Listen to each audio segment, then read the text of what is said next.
Astrologer Ramakrishna Ghosh.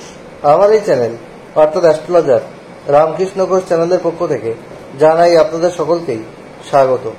আশা করি ঈশ্বরের কৃপায় আপনারা সকলেই ভালো আছেন। আমি বিভিন্ন রাশির মাসিক রাশিফল নিয়ে আলোচনা করছি। আজকে আমার আলোচনা মকর রাশির কয়েকটি ভবিষ্যৎবাণী, যা 100% সত্যি হবেই।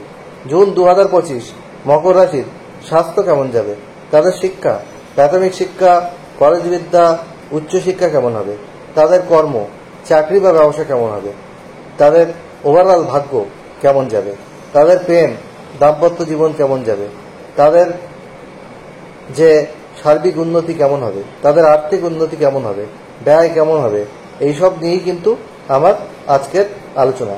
মকর রাশির শনির সাড়ে শেষ হয়ে গেছে, তা সত্ত্বেও মকর রাশির কিছু ভালো দিক রয়েছে, কিছু খারাপ দিক রয়েছে। আপনাদের কাছে অনুরোধ, ভিডিওটি কেটে কেটে দেখবেন না, তাহলে পরিপূর্ণ আলোচনা পাবেন না। কারণ ভিডিও শেষে আমি কিন্তু রেমেডি বলে থাকি। আপনাদের যে সমস্যা রয়েছে এই সমস্যা থেকে বেরিয়ে আসার কি রেমেডি রয়েছে। যাই হোক, মকর রাশি হচ্ছে কালপুরুষের 10ম রাশি। এই রাশির অধিপতি গ্রহ শনি। এদের অল্প বয়সেই মনে হয় যেন এরা বুদ্ধ হয়ে গেছে, কারণ শনি হচ্ছে বৃদ্ধকারক গ্রহ। এদের মধ্যে একটা অস্থিরতা, চঞ্চলতা দেখতে পাওয়া যায় এবং এদের স্থিরতা আসতে কিন্তু একটু সময় লাগে। আর এই মকর রাশির মানুষদের মধ্যে অনেক পজিটিভিটি দেখতে পাওয়া যায় যে এই রাশিচক্রে তেমন কোনো গ্রহদোষ না থাকে। কারণ মকর রাশি কিন্তু একটা পজিটিভ রাশি, সিংহ রাশি একটা পজিটিভ রাশি, বৃষ রাশি একটা পজিটিভ রাশি। এইসব রাশিদের মধ্যে অনেক পজিটিভিটি থাকে। যাই হোক, মকর রাশির স্বাস্থ্য কেমন যাবে। প্রথমেই বলি যে আপনাদের রাশির অধিপতি তৃতীয় রয়েছে, আপনাদের চতুর্থপতি একাদশপতি মঙ্গল কিন্তু সপ্তমে, তারপরে 7 জুন অষ্টমে গোচর করছে। তার জন্য আপনাদের রক্ত সম্পর্কীয় কোনো রোগ, প্রেশার বৃদ্ধি, দুশ্চিন্তা বৃদ্ধি এগুলো কিন্তু হতে পারে। তাছাড়া আপনারা গাড়ি ঘোড়া সাবধানে চালাবেন, না হলে কোনো চোট আঘাত, রক্তপাত এগুলো হওয়ার কিন্তু সম্ভাবনা রয়েছে। কারণ অষ্টমে মঙ্গল কেতু যোগ তৈরি হচ্ছে, কোনো দুর্ঘটনা, অ্যাক্সিডেন্ট এগুলো হতে পারে। তাই যারা গাড়ি ঘোড়া চালাচ্ছেন তারা একটু সাবধানে চালাবেন, সতর্ক থাকবেন এই মাসটা। কারণ 45 দিন মঙ্গল কিন্তু এই অষ্টমে আপনাদের অবস্থান করবে। এই সময়টা কিন্তু খুব একটা শুভ নয়।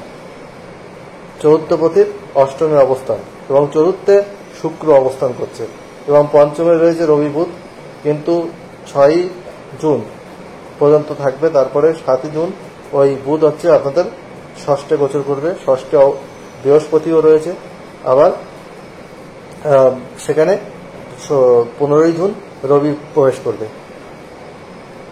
আর রাহু রয়েছে দ্বিতীয়, অষ্টমে রয়েছে কেতু। যাই হোক, আপনাদের কিন্তু পেটের সমস্যাও দেখা যাবে। বৃহস্পতি ষষ্ঠে অবস্থান, পেটের সমস্যা, লিভারজনিত কোনো সমস্যা, ঠান্ডা লাগার কোনো প্রবণতা, এই জাতীয় সমস্যা কিন্তু আপনাদের আসতে পারে। শরীর নিয়ে একটু সতর্ক থাকবেন। শরীর খুব খারাপ হবে না, মাঝারি। ট্রিটমেন্ট করলে অবশ্যই ভালো হবে। ডক্টরের পরামর্শ নেবেন যদি কোনো সমস্যা দেখা যায়। যাই হোক, নিয়মিত যোগ ব্যায়াম করুন, এক্সারসাইজ করুন, মেডিটেশন করুন, আর আপনারা হাঁটাচলা করুন, শরীর অবশ্যই ভালো থাকবে। এরপরে আসবে শিক্ষা। আপনাদের 4র্থ স্থানে শুক্র রয়েছে। শুক্র হচ্ছে পঞ্চমপতি, আর কিন্তু 4র্থপতি আপনাদের সপ্তম, তারপরে অষ্টমে গোচর করছে। সপ্তমে নিচস্থ থাকছে, তারপরে 7 জুন অষ্টমে গোচর করছে। শিক্ষার জায়গা দেখুন, যদি আপনারা অলসতা ত্যাগ করতে পারেন, যদি মনোসংযোগ দিতে পারেন, শিক্ষার ক্ষেত্রেও কিন্তু যথেষ্ট শুভ রয়েছে। শনির সাথেও কেটে গেছে। আপনাদের ফল কিন্তু শিক্ষার ক্ষেত্রে ভালোই হবে। প্রাথমিক শিক্ষার জায়গা যথেষ্ট ভালো রয়েছে, কিন্তু উচ্চশিক্ষার ক্ষেত্রে আপনাদের যে নবমপতি বুধ, সে কিন্তু আপনাদের ষষ্ঠে থাকছে। প্রথমে পঞ্চমে, তারপর 7 জুনের পরে সে ষষ্ঠে থাকছে। তখন কিন্তু একটু অসুবিধা কিন্তু উচ্চশিক্ষার ক্ষেত্রে দেখা দিতে পারে। কিন্তু আপনারা যদি আপনাদের প্রচেষ্টা থাকে, আপনাদের অলস্য যদি আপনারা ত্যাগ করতে পারেন, আপনারা যদি উদ্যম দেখাতে পারেন, তাহলে কিন্তু পড়াশোনার জায়গা অনেকটাই ভালো রয়েছে। এরপরে আমি বলবো আপনাদের প্রেমের ক্ষেত্রে। আপনাদের পঞ্চমে প্রথমে রবি বুধ থাকছে 7 জুন পর্যন্ত, তারপরে বুধ আপনাদের ষষ্ঠে গোচর করছে। আর আপনাদের পঞ্চমপতি শুক্র, সে কিন্তু 4র্থে রয়েছে, পঞ্চমের দ্বাদশে রয়েছে। আর 15-14 জন পর্যন্ত কিন্তু রবি থাকছে। মাসের প্রথম দিকে কিন্তু আপনাদের কিছু মিসআন্ডারস্ট্যান্ডিং দেখা যাবে প্রেমিক প্রেমিকার মধ্যে। নিজেদের মধ্যে একটু কম্প্রোমাইজ করে চলতে হবে, একটু অ্যাডজাস্টমেন্ট করে চলতে হবে, না হলে কিন্তু প্রেমের ক্ষেত্রেও আপনাদের বিভিন্ন ধরনের সমস্যা কিন্তু দেখা যাবে। আর দাম্পত্য জীবনের ক্ষেত্রে বলবো, প্রথমে সপ্তমে নিচস্থ থাকছে মঙ্গল, তারপরে ওই মঙ্গল অষ্টমে গোচর করছে, কেতু যুক্ত হচ্ছে, চতুর্থপতি অষ্টমে যাচ্ছে। আর যদিও চতুর্থে আপনাদের শুক্র রয়েছে, তবু আপনাদের আমি যেটা দেখতে পাচ্ছি সেটা হচ্ছে আপনাদের ওই শুক্র অষ্টমে মঙ্গল থাকার জন্য, কেতু থাকার জন্য আপনাদের দাম্পত্য জীবনেও কিছু মিসআন্ডারস্ট্যান্ডিং কিন্তু অবশ্যই দেখা যাবে এবং আপনাদের মধ্যে ভুল বোঝাবুঝি হবে, মতানৈক্য কিন্তু হবে। তাই দুজনে ছোটোখাটো কোনো ট্যুর ট্রাভেল করুন, আপনারা মিসআন্ডারস্ট্যান্ডিংকে বোঝার চেষ্টা করুন, আপনাদের কি সমস্যা, কি কারণে হচ্ছে, নিজেরা বসে আলাপ আলোচনা করে ঠিক করে নিন, একে অপরকে গুরুত্ব দিন, সম্মান দিন, কম্প্রোমাইজ করে চলুন, তাহলে বিবাহিত জীবন অনেকটাই ঠিক হবে। আর আপনাদের কর্মের ক্ষেত্রে বলবো, আপনাদের কর্মব্যাপ্তির কিছু যোগ কিন্তু তৈরি হচ্ছে, যেহেতু শুক্র আপনাদের চতুর্থ স্থানে বসে রয়েছে, দশমপতি, কর্মব্যাপ্তির একটা জায়গা কিন্তু আপনাদের তৈরি হবে। আর কর্মের ক্ষেত্রে আপনাদের ডেভেলপমেন্ট হবে। যারা বিভিন্ন ধরনের সফটওয়্যার কোম্পানিতে কাজ করেন, যারা ইঞ্জিনিয়ারিং কোনো কর্মের সঙ্গে যুক্ত, তাদের কিন্তু সফলতার যোগ রয়েছে।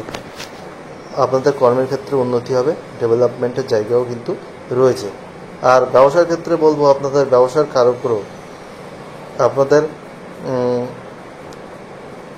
বুধ, সে প্রথমে পঞ্চমে, 7 জুন সে ষষ্ঠে নিজ ক্ষেত্রে কিন্তু থাকছে, সে আপনাদের নবমপতিও। ব্যবসার ক্ষেত্রে আপনাদের ভালো রয়েছে, কিন্তু আপনারা ইনভেস্টমেন্ট একটু ধীরে সুস্থে করবেন। ভুল জায়গায় ভুল ডিসিশন নিয়ে ইনভেস্টমেন্ট করলে আপনাদের কিন্তু সমস্যা কিছু হতে পারে, সেই জায়গাটা আপনাদের খেয়াল রাখতে হবে। এমনি কাস্টমার সার্কেল ভালো হবে, আপনাদের কাস্টমার ডিলিংস ভালো হবে, ব্যবসার ক্ষেত্রে আপনাদের অগ্রগতি হবে, সেই জায়গাটা রয়েছে। কারণ আপনাদের সপ্তমপতি আপনাদের চন্দ্র, সে 2 দিন 6 ঘন্টা অন্তর রাশি পরিবর্তন করে, সেখানে মঙ্গলের অবস্থান, পরে মঙ্গল অষ্টমে গোচর করছে। আর বুধের অবস্থান স্বক্ষেত্রে থাকার জন্য আপনাদের ব্যবসার জায়গায় কিন্তু ডেভেলপমেন্ট রয়েছে, কর্মক্ষেত্রে ওভারঅল কিন্তু ভালো। যারা সেলফ এমপ্লয়েড তাদেরও কিন্তু ভালো রয়েছে, ক্রিয়েটিভ কোনো কাজে তাদের উন্নতি রয়েছে, যারা বিভিন্ন সঙ্গীত, অভিনয়, বাদ্যযন্ত্র বাজান, যারা বিউটি পার্লার চালান, যারা সেলুনের কাজ করেন এবং যারা বিভিন্ন ধরনের ক্রিয়েটিভ কাজের সঙ্গে যুক্ত, তাদের অবশ্যই উন্নতি রয়েছে এই জুন 2025, এটা কিন্তু আমি বলতে পারি। আর আপনাদের আর্থিক জায়গায় দেখা যাচ্ছে আপনাদের দ্বিতীয় রাহু রয়েছে, অপ্রত্যাশিত জ্ঞান, যদি রাহু যদি আপনাদের জন্মছকে ভালো থাকে, অপ্রত্যাশিত জ্ঞান হতে পারে। আবার কিন্তু এই রাহু আপনাদের যদি জন্মছকে খারাপ থাকে, আপনাদের অতিরিক্ত ব্যয়ও বাড়িয়ে দিতে পারে। তাই অর্থের খরচের ব্যাপারে আপনাদের কিন্তু লাগাম লাগাতে হবে, না হলে একটু অসুবিধা হবে। আয় ব্যয়ের সমতা বজায় রেখে কিন্তু চলতে হবে, না হলে আর্থিক জায়গায় কিছু সমস্যা কিন্তু অবশ্যই আসতে পারে। আর যেটা বলবো, পোকামাকড় থেকে আপনাদের সাবধানে থাকতে হবে। মঙ্গল এবং কেতু অষ্টমে রয়েছে, পোকামাকড় থেকে একটু সাবধানে থাকা প্রয়োজন রয়েছে। যাদের অষ্টমে বিশেষ করে কেতু রয়েছে, তাদের তো সাবধানে থাকতেই হবে। আর আপনাদের বলবো, ভাগ্যের উন্নতি আপনাদের কিন্তু এবার ধীরে ধীরে হবে। শরীর 7.5 আপনারা ক্রস করে এসছেন, ভাগ্যের উন্নতি আপনারা আস্তে আস্তে দেখতে পাবেন, সেই জায়গাটা আপনাদের যথেষ্ট ডেভেলপমেন্ট দেখা যাবে। আর আপনাদের অবশ্যই ব্যবহার করতে হবে নীল, আকাশি, সবুজ, সাদা রং বেশি করে। আর আপনারা কম ব্যবহার করবেন হলুদ, সোনালি, ধূসর রং, লাল রং,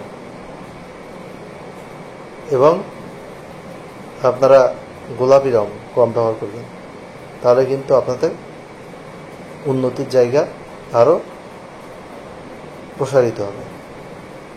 আর আপনারা প্রতিদিন মঙ্গলের বীজমন্ত্র পাঠ করুন 9 বার, ওম ক্রাং ক্রিং করুন সর্বমায় নমঃ। প্রতি মঙ্গলবার হনুমান চালিসা পাঠ করুন। আর যদি আপনাদের শত্রুতা বেশি হয়, অহেতুক ঝামেলায় জড়িয়ে পড়েন, কেতুর বীজমন্ত্র পাঠ করুন প্রতিদিন 7 বার, বা কেতুর কোনো মন্ত্র, ওং এইং রিং কেতুবে নমঃ। রাহুর মন্ত্র পাঠ করুন প্রতিদিন 4 বার, ওং এইং রিং রাহবে নমঃ। আর অবশ্যই বুধের বীজ মন্ত্র পাঠ করুন প্রতিদিন 5 বার। ওম ব্রাম ব্রিম ব্রোম সবুধায় নমঃ। আপনাদের অনেক শুভ ফল আপনারা পাবেন। আপনাদের রাশির অধিপতি কিন্তু তৃতীয় গোচর করছে। আপনাদের সার্বিক উন্নতি, ডেভেলপমেন্ট এগুলো কিন্তু দেখা যাবে।